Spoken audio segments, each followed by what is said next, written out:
Ok, c'est vrai.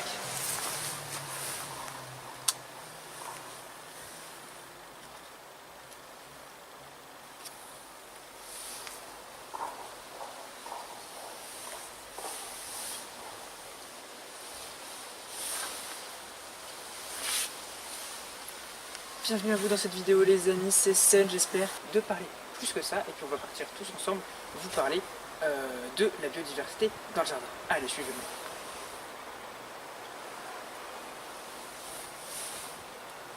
J'ai plus beaucoup de batterie, ça va être sans max.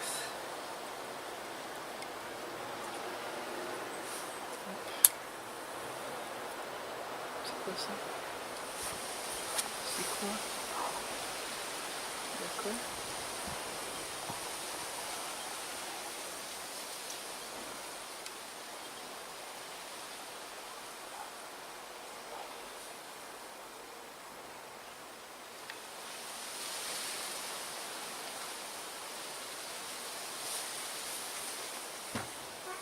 Le temps passe, le précipice.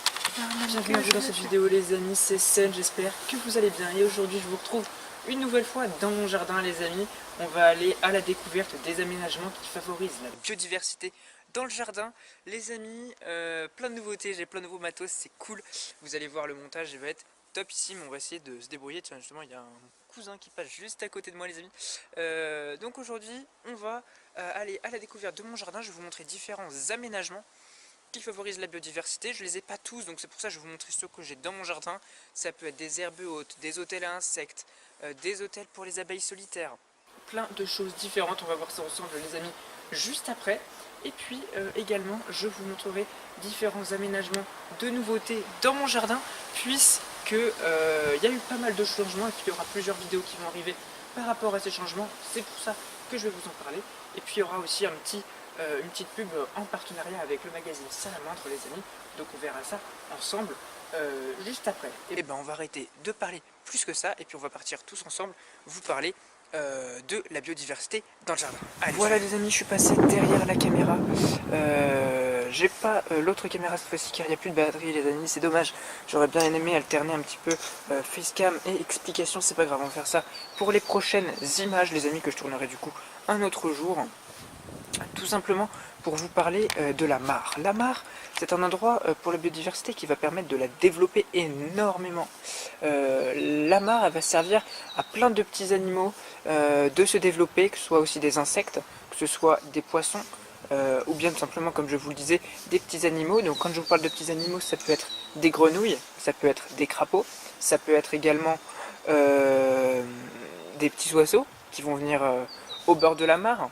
Alors il peut y avoir également des tritons dans la mare, mais moi je n'en ai pas car c'est une petite mare les amis, et je pense pas en avoir, parce que les tritons, je pense que ça se développe dans un endroit un petit peu plus vaste, un petit peu plus grand, avec beaucoup plus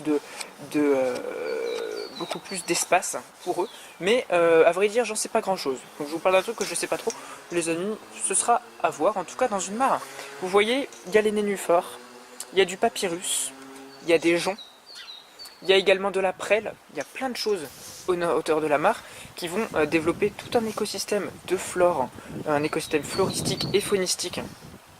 Il y a des poissons dans la mare, il y a des grenouilles et des crapauds qui vont faire des têtards. Des têtards, ça va faire d'autres grenouilles. Mais dans la mare, il y a également les moustiques qui viennent déposer leurs larves. Il y a également les libellules, les papillons, les oiseaux. Et tout ça, ça fait tout un écosystème, une biodiversité extrêmement forte, extrêmement développé et riche pour la mare. Donc ça c'est vraiment un lieu vraiment incontournable pour développer la biodiversité les amis.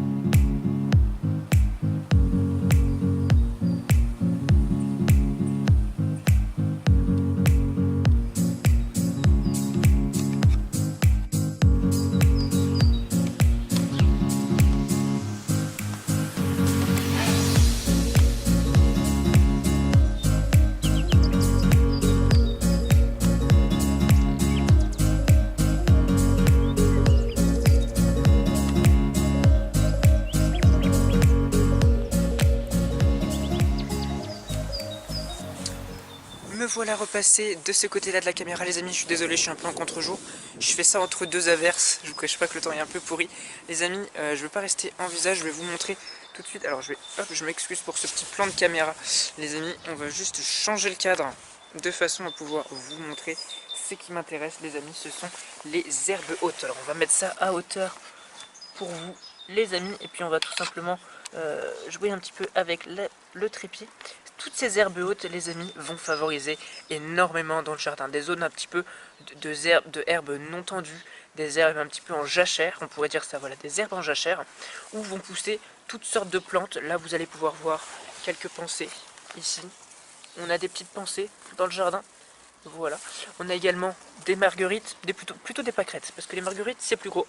Et puis, plein de différentes herbes, alors que ça peut être des mauvaises herbes, ça peut être également de l'herbe, ça peut être du trèfle, ça peut être du persil, ça peut être plein de sortes d'herbes différentes, les amis, qui vont pousser dans le jardin et qui vont favoriser la biodiversité, dans le sens où dans ces herbes-là, l'été, surtout principalement l'été, après bien sûr pour toutes les saisons, mais principalement l'été, vont se développer plein de différents petites bestioles du sous-sol. Ça peut être, bon, bien sûr, les vers de terre, vous connaissez tous, mais ça peut être les araignées, les fourmis, j'allais dire les cloportes, mais c'est plutôt... oui, les cloportes, mais c'est également les gendarmes, les scarabées, il y en a tellement que j'arrive plus à en citer. Ça va être bien sûr les petits insectes volants, donc papillons, moustiques, etc. Et j'allais en citer un que j'ai oublié, bien sûr, c'est la coccinelle, exactement. La coccinelle qui va favoriser ces endroits un petit peu couverts, mais également, les amis, on va aller ensemble avec le trépied. Du coup, c'est moi avec mes caméras. Ici, toutes ces herbes là, toutes ces parties d'herbes, bon là il y a des tulipes qui sont en voie d'extinction, mais il y a plein d'herbes hautes avec plein de styles de mauvaises herbes différentes. Il y a du coquelicot, vous voyez, il y a même des petites plantes comme ça. Alors je pourrais pas vous dire le nom, je connais pas exactement le nom de cette plante, les amis, mais voilà, on a plein de styles d'herbes différentes. Vous voyez, c'est très très large. Ça s'étend énormément, donc ça c'est moi qui l'ai semé avec des graines que m'a donné la ville. On a également qui pousse naturellement ici, les amis, je vais vous zoomer ça pour que vous puissiez mieux voir, des petits plants de framboises. Désolé, je vais zoomer un petit peu rapidement. Encore ici des framboises qui poussent. Donc les amis, vous voyez, la biodiversité est très vaste et ça va permettre à énormément d'espèces de se développer au sein du jardin. Donc pour l'instant, les amis, vous retenez bien un point d'eau, par exemple une mare, ou alors des points d'herbes hautes, d'herbes en jachère, avec ici des mauvaises herbes, plein d'herbes et de plantes qui poussent ensemble et que tout va se réguler, tout va s'auto-réguler en fait, les amis. On va passer maintenant, les amis, on va y aller ensemble. Alors bien sûr, vous connaissez la cabane pour les oiseaux, je ne vais pas y revenir, mais les amis, je vais vous montrer autre chose qui est encore plus important que ça. C'est l'hôtel à insectes. Alors l'hôtel à insectes, ça va permettre à plein de petites bêtes, les amis, de se développer. Et là, vous allez pouvoir remarquer le nouveau toit qui a été fait, car le premier toit a été cassé à la suite d'une tempête, et ouais, on n'avait plus de toit. Donc on a refait à neuf le toit, les amis, et à l'intérieur, on a deux sortes de bois. Alors je ne sais pas si vous allez bien voir dans le noir. On a tout d'abord ici plutôt de la paille, vous voyez, pour des micro-insectes, et ici où des oiseaux qui viennent en prendre au niveau du printemps pour faire leur nid, et ici du bois un peu sec en, comment on pourrait dire ça, en fagots, voilà, des fagots de bois, tout simplement. Là, ce petit planque d'atterrissage, ça me fait marrer. Et sinon, les amis, l'hôtel à insectes se trouve juste derrière, juste ici, les amis. Alors, un hôtel à insectes, ça va permettre aux abeilles solitaires, par exemple, de venir s'y réfugier. Ça va permettre également aux coccinelles ou tout simplement à certains insectes de venir pour une nuit ou tout simplement pour y loger. Alors, c'est pas un hôtel à insectes, un vrai hôtel à insectes, on pourrait dire ça. Un vrai hôtel à insectes, il faudrait mettre du grillage, il faudrait mettre des tuiles, on pourrait mettre de l'ardoise, on pourrait mettre plein de choses différentes. Excusez-moi, j'ai failli tomber. Un mur de pierre, par exemple, un mur de pierre, ça va permettre aux lézards de venir s'y loger, de venir s'accoupler, de venir se reproduire et de venir créer une famille tout simplement et permettre à l'espèce tout simplement de continuer à vivre. Donc voilà, tout ça pour vous dire que c'est pas un réel hôtel à insectes, mais ça permet quand même un minimum et un maximum d'espèces de venir s'y réfugier. Moi par exemple dans mon jardin, je vous parle du mur de pierre, c'est quelque chose que je n'ai pas. Donc ça c'est quelque chose que vous pouvez mettre dans mon jardin. Dans votre jardin c'est pas compliqué, c'est comme par exemple, venez je vais vous montrer avec moi. Allez, on suit, quiz du tournage, vous marchez avec moi. Je vais vous montrer ici un mur de bois, donc c'est un entassement de bois du jardin. Hein, on va pas épiloguer 10 000 là-dessus. Vous voyez, c'est que du bois qui a été empilé, donc du plus gros au plus fin, et à l'intérieur, et bien pareil, il y a plein d'animaux qui vont s'y loger. Il va y avoir des souris, il peut y avoir des rats, des mulots, des campagnols, mais il y a également plein d'insectes. Alors je ne vais pas tous vous les citer, vous connaissez les araignées, les cloportes, les gendarmes, tous les petits animaux un petit peu nécrophages qui viennent dans les endroits un petit peu couverts sous des pierres et qui aiment les restes de corps, les restes un petit peu mortifère, on va qualifier ça comme ça, tout comme il peut y avoir dans le compost. Alors dans le compost, bon là le compost est vide parce que on vient de le déplacer, je vous en parlerai plus tard dans la vidéo pour un sujet de prochaine vidéo, donc il faudra que j'en parle un petit peu pour introduire. Voilà, donc tout ce qui est tas de bois, tas de pierres, hôtels à insectes, etc. Tout ça, ça va permettre à plein d'espèces de se développer les amis. Je vous propose de faire une petite pause et puis je vous retrouve juste après. On va parler d'une tortue les amis.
Et oui les amis, une tortue comme je vous en parlais. La tortue les amis, alors celle-là c'est une tortue d'Hermann, c'est une femelle.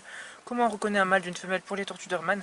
Il me semble que c'est en la retournant sous la carapace, si c'est une forme un petit peu plus arrondie, c'est une femelle, et si c'est un petit peu plus en pic, c'est un mâle. Alors cette tortue les amis, ça fait 3 ans, bientôt 4 ans que je l'ai, mais elle a un petit peu plus, donc elle doit avoir maintenant 7 ans.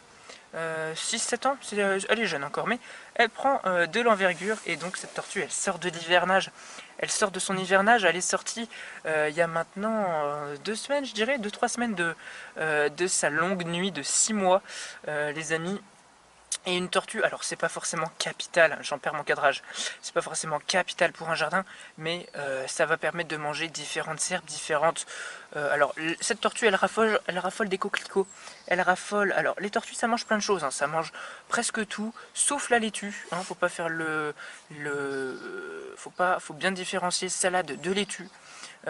Mais ça mange également tout ce qui est mauvaises herbes, pissenlit, trèfle. Donc ça va permettre d'être une vraie tondeuse de jardin tout simplement, tondeuse naturelle et tondeuse animale.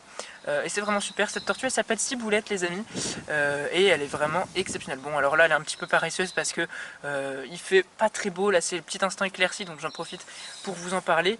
Mais voilà, puis j'avais envie de vous la montrer également. Après pour une tortue, moi elle est en libre accès dans le jardin, il n'y a pas d'enclos. Maintenant vous pouvez toujours lui faire un petit enclos avec du grillage bien sûr pour la protéger des pies, car les pies viennent manger les tortues quand elles sont très jeunes.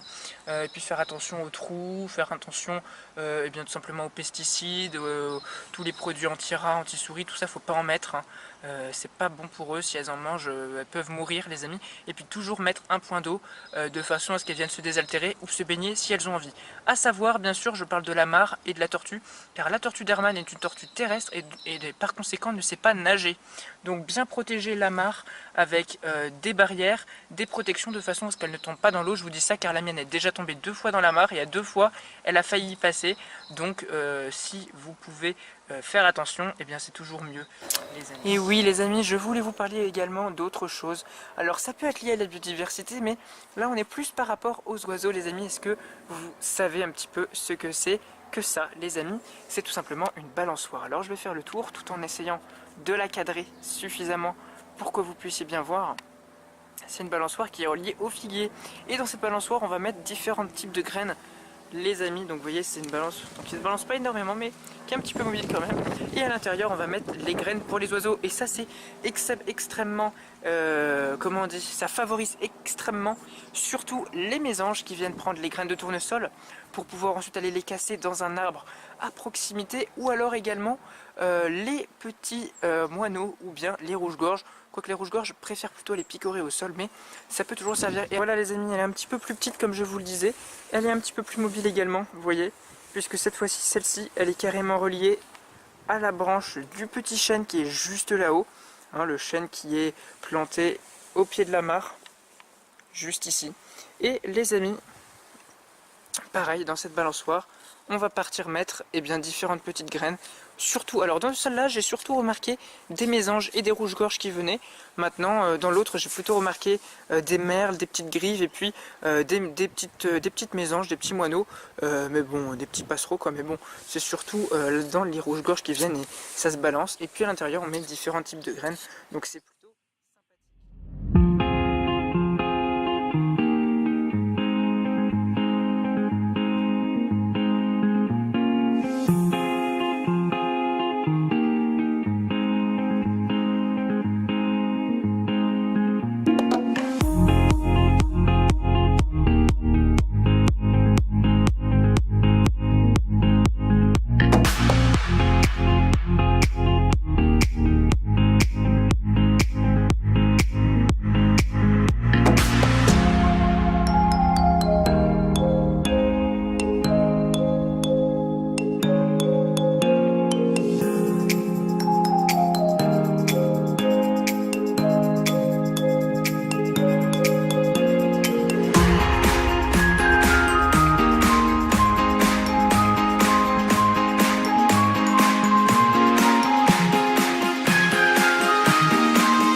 les amis, vous êtes en train de vous demander mais qu'est-ce qui filme là? C'est quoi toutes ces branches? Alors les amis, je vais me reculer un petit peu, je vais me décaler, je vais me déplacer, vous allez voir le sèche-linge, c'est magnifique dans une vidéo nature, c'est parfait. Les amis, je sais pas si vous connaissez un petit peu cette haie. Cette haie, c'est tout simplement un laurier les amis. Et la haie est également un élément principal, même le premier élément à avoir dans son jardin pour pouvoir créer un refuge LPO. Pourquoi je vous parle de refuge LPO? C'est pour introduire cette vidéo les amis.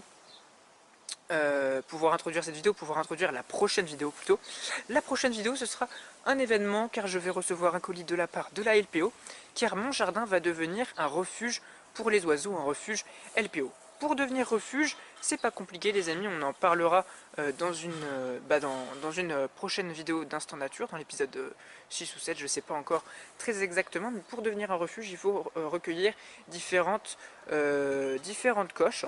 Par exemple, et bien, comme je vous parlais également des éléments de la biodiversité, et bien, avoir au moins des mangeoires pour les oiseaux, avoir un endroit avec des herbes hautes, avoir un endroit, en fait tout un endroit pour favoriser la biodiversité et pour favoriser les oiseaux et le développement de la nature. Donc mon jardin va devenir un refuge LPO, on fixera la plaquette ensemble, on ouvrira le colis ensemble en vidéo les amis. Mais je voulais vous montrer cette haie car dans cette haie va se développer plein d'oiseaux. Il y a plein d'oiseaux qui vont faire leur nid à l'intérieur et puis dans la haie il y a également plein de différents animaux. Une haie c'est principal dans un jardin mais c'est aussi principal dans la nature. Dans une haie il va y avoir des hérissons, excusez-moi, il va y avoir plein d'insectes, alors je ne vais pas tous les citer, il y en a des centaines et des centaines, mais il y a plein d'espèces d'oiseaux qui vont faire leur nid à l'intérieur et une haie est capitale pour un jardin, est capitale pour la survie de la biodiversité. Oui les amis, pour clore cette partie dans le jardin, je vais vous montrer une nouveauté qui va permettre d'enchaîner sur une prochaine vidéo qui va développer encore un nouvel axe de biodiversité dans le jardin. Les amis, c'est bien sûr le chantier. Alors le chantier, qu'est-ce que c'est?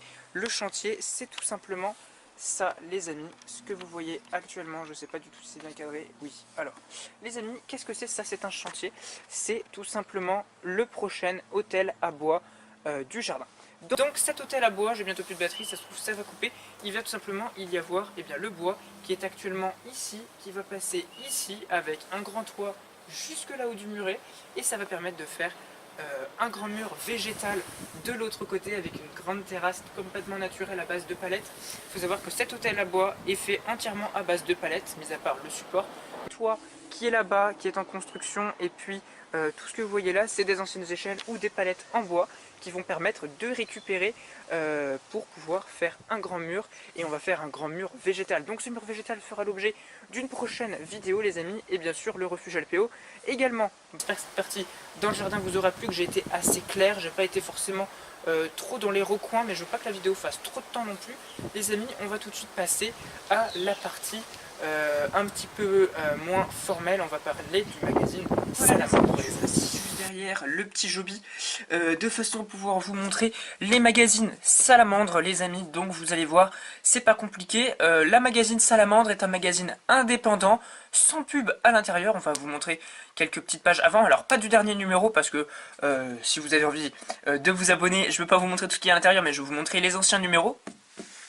Et puis, donc il y existe tout simplement deux types d'abonnements les amis.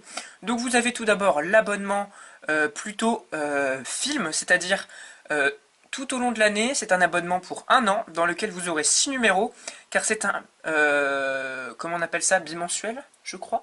Bref, en tout cas, c'est un numéro tous les 2 mois. Donc là, on a eu le numéro du mois d'avril, et le prochain sortira au mois de juin. Vous voyez, c'est tous les 2 mois en fait. Donc je crois que c'est, non, c'est pas bimensuel, c'est 2 fois par mois. C'est bimestriel, je crois. Bimestriel ou bimensuel, bref, j'en sais rien. Je sais pas le nom des trucs d'abonnement comme ça, les amis, mais en tout cas, voilà. La Salamandre est un magazine indépendant, sans pub à l'intérieur, qui ne se trouve pas en kiosque, que vous ne pouvez avoir que par abonnement postal, tout simplement. Donc, l'abonnement film, je ne veux pas dire de bêtises, les prix, je pourrais pas vous les dire, je les connais pas. En attendant, donc vous avez une mémoire film sur lequel vous avez 3 films sur un an. 3 films sur un an liés et bien tout simplement à la une du magazine sur lequel vous du magazine que vous avez reçu, ou alors vous avez l'abonnement avec un petit mini guide Salamandre à l'intérieur. Donc moi c'est mon abonnement, cet abonnement est à 38 € pour un an tout simplement, donc c'est pas hyper cher. Et là les amis, vous avez plein de petits mini-guides que je vais vous montrer à la caméra ici. Donc ça c'est le dernier, c'est sur les chenilles. Après vous avez sur plein de choses différentes, les oiseaux de haute montagne, les fougères, ça peut être un peu sur tout, les poissons, les mouches, les fleurs des Alpes, etc. Et par exemple si vous voulez que je vous montre, allez bon on va vous montrer celui des fleurs. Les fleurs de Hautes-Alpes, et bien à l'intérieur les amis c'est tout simplement de cette façon. Vous avez un petit lexique ici pour vous montrer un petit peu comment comprendre le lexique qui est dicté à l'intérieur. Et puis à l'intérieur, vous voyez, vous avez plein de pages différentes. Ça vous permettra de reconnaître dans la nature les fleurs ou les animaux ou les insectes ou les larves de chenilles tout simplement que vous avez reçu que vous avez vu plutôt en extérieur, je mélange mes mots. Voilà, et donc bien simplement c'est aussi très pratique à transporter dans son sac car c'est un petit format. Bon, je dis pas que ça résiste à la pluie, j'en sais rien, je ne pense pas, mais en tout cas une chose est sûre, ça est transportable très facilement. Donc ça c'était pour les mini-guides, donc ça ce sont les abonnements ce que vous recevez avec votre magazine. Et sinon, eh bien, la Salamandre, c'est un magazine qui traite de nature, et comme ils le disent si bien, c'est la revue des curieux de nature. Donc, moi, la Salamandre, c'est un magazine que j'aime bien, car il n'y a aucune pub à l'intérieur. Je vais vous montrer quelques pages différentes. Donc ça, c'est le dernier, c'est sur le coucou. Donc on va pas en parler maintenant car c'est plutôt le dernier, donc je préfère que vous alliez l'acheter si vous en avez envie. Sinon vous voyez ça parle de plein de choses différentes. Là ça parlait des secrets de longévité, Bon, là ça parlait des salamandres justement pour leurs 35 ans du magazine. Donc là, une forêt de salamandres. Et puis vous voyez à l'intérieur, il y a plein de sujets différents. Alors c'est très sympa parce que par exemple, alors là je sais pas si on va en avoir, non on va pas l'avoir parce que c'est le numéro spécial, mais je vous montrerai à la fin. Il y a toujours une infographique, ça c'est très bien. Il y a toujours une page avec ce que les gens en France ou en Suisse, car c'est un magazine suisse, enfin franco-suisse, mais c'est basé en Suisse, leur siège social, voilà tout ce que les gens prennent comme initiative pour sauver la nature, la biodiversité, l'environnement. Et puis vous voyez à l'intérieur il y a toujours un dossier sur le thème principal d'une 20aine de pages, vraiment très complet, avec différentes analyses de texte, toujours un côté un peu nature, un peu peinture, et vous voyez il n'y a vraiment aucune pub à l'intérieur. Ça ne parle que du sujet sur lequel traiter, et puis il y a toujours un sujet, d'autres sujets aux alentours. Par exemple, vous voyez sur le poisson lune, et bien sûr le poisson lune, je vais vous montrer ce dont j'avais envie de vous parler tout à l'heure, c'est tout simplement l'infographique. Alors il y a toujours une page un peu de dessin comme ça, de terrain, etc. Je trouve ça vraiment magnifique. Toujours une page également photographie. Une image photographie, et ce sont toujours des très belles photos. Sinon au niveau infographique, je vais essayer de vous trouver la page. Voilà, par exemple ici vous voyez c'était une infographique sur le titre c'était un refuge à la montagne. Donc tout simplement pour vous montrer les différentes strates de montagne et puis quelles espèces d'animaux ou d'insectes ou de plantes vivent en fonction de l'altitude. Donc vous voyez il y a toujours un sujet comme ça très intéressant à comprendre, c'est vraiment très bien expliqué. Et donc voilà, vous voyez à l'intérieur, c'est un dossier vraiment très complet, il n'y a aucune pub comme je vous l'ai dit. Donc pour ceux qui aiment la nature et qui ont envie de la connaître et d'être encore plus en harmonie avec eux, vous pouvez aller vous abonner sur le site de la Salamandre. Vous tapez sur Google Magazine Salamandre et vous allez trouver sans aucun problème. Donc pour ceux qui ont envie de s'abonner, moi tout ce que je connais c'est le prix de l'abonnement avec mini guide, donc c'est un magazine et un mini guide avec, généralement en lien à peu près avec la une du magazine. Vous pouvez vous abonner, c'est à 38 €, c'est un abonnement en ligne, et pour renouveler l'abonnement ce sera par voie postale, voilà, c'était juste pour faire cette petite aparté. Donc si vous avez aimé ce magazine, ou si vous êtes déjà abonné, vous pouvez me le dire dans les commentaires, sinon vous pouvez toujours aller vous abonner. On est généralement très peu déçus de ce que peut proposer ce magazine. Voilà les amis, on se laisse là pour cette vidéo. On va se retrouver pour la conclusion de la vidéo. Voilà les amis, pour cette vidéo, c'est terminé. J'espère qu'elle vous a plu. On aura vu pas mal de choses ensemble. Je vous aurais montré un petit peu le magazine Salamandre. Je me suis un petit peu répété, je sais, mais vu que ça fait très longtemps que j'ai pas tourné de vidéo en facecam comme ça avec vous, et que j'avais pas tout simplement tourné de vidéo encore, tout simplement avec mon nouveau matériel, donc la caméra, le trépied, portatif, etc. Ça fait vraiment longtemps que j'avais pas tourné de vidéo. En tout cas les amis, j'espère que cette vidéo a été complète pour vous, que vous avez compris pas mal de choses, notamment au niveau des aménagements du jardin, avec bien tout simplement les murs de pierre, les haies, les herbes hautes, la mare qui développe plein d'espèces d'animaux, que ce soit amphibiens, etc. Vous avez vu également les les aménagements pour ma tortue, une tortue qui sert vraiment à quelque chose dans un jardin. Donc si vous n'avez pas vu le passage, référez-vous à la vidéo juste un petit peu avant. Et puis les différents aménagements de mon jardin, bon ça c'était un petit peu plus off, mais c'était toujours en lien avec l'Instant Nature épisode 3 je crois, ou 2, je sais plus exactement lequel épisode, mais en tout cas voilà, c'était pas mal en lien. Donc les amis, j'espère que cet Instant Nature vous aura plu. C'était un petit peu un global de tout, mais c'est également une vidéo à titre reprise, car ça fait très longtemps que j'avais pas tourné de vidéo en facecam. Et puis n'oubliez pas de profiter de la vie, du quotidien de vos proches. C'est le principal les amis, surtout de respecter et de protéger la nature. Et puis nous on se dit à très bientôt pour une prochaine vidéo. C'était Sun, ciao.